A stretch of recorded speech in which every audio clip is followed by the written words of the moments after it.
I chose to major in IR actually because of a general class that I took as an elective as a freshman at Chico State on intercultural communication. I just knew after that class that I needed to do something international. Like I loved learning about other cultures and I love visiting places and witnessing those differences firsthand.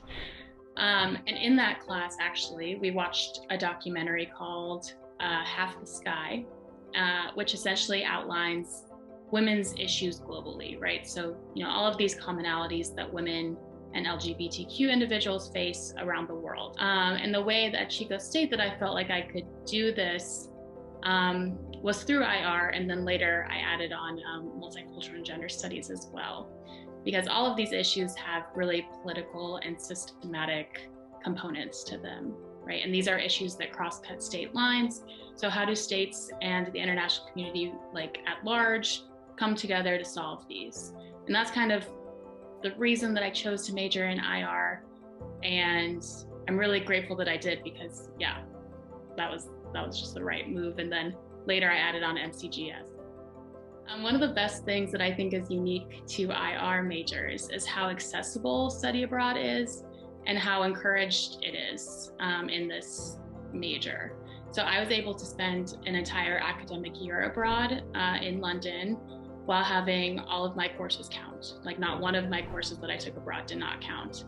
So it didn't put me back at all, and I was able to graduate on time while double majoring. So I think that's really unique to IR majors, and they made it so easy to do that. It helped me to be able to travel solo. So I actually took a solo travel trip to Asia right after I graduated, which I would have never done if I hadn't studied abroad.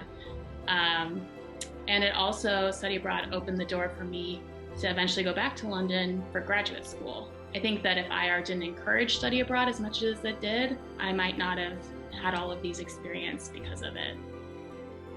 For background, I did graduate school at the London School of Economics and majored in gender development and globalization, which, as I mentioned earlier, was everything that I ever wanted to study. Faculty members in the IR department helped me immensely when I was applying for graduate schools, through reading personal statements, telling me which schools to look into for what I was doing, writing recommendation letters.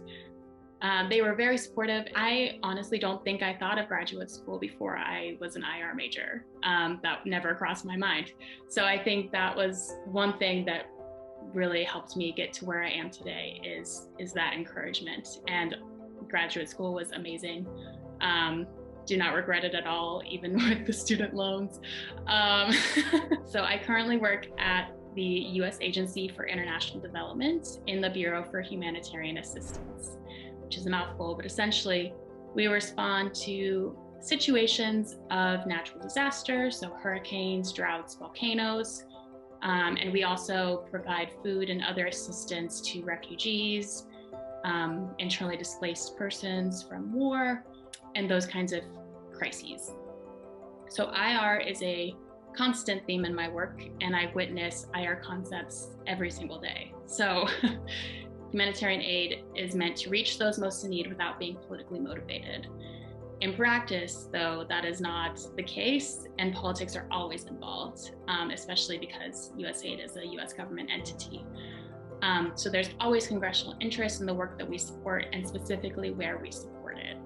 So IR kind of taught me, the differences between, hard power and soft power, right? Aid is a soft power. And so there's so much interest in that and where BHA operates. So without my background in IR, I might not know why we cannot program in North Korea or Cuba, for example, or why diplomacy is so important in allowing humanitarians access in certain contexts.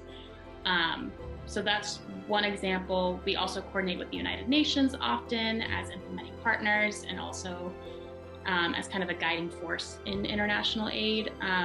So Security Council resolutions have an impact on my work, and every single day I see all of these concepts that I learned about in IR play out in my field.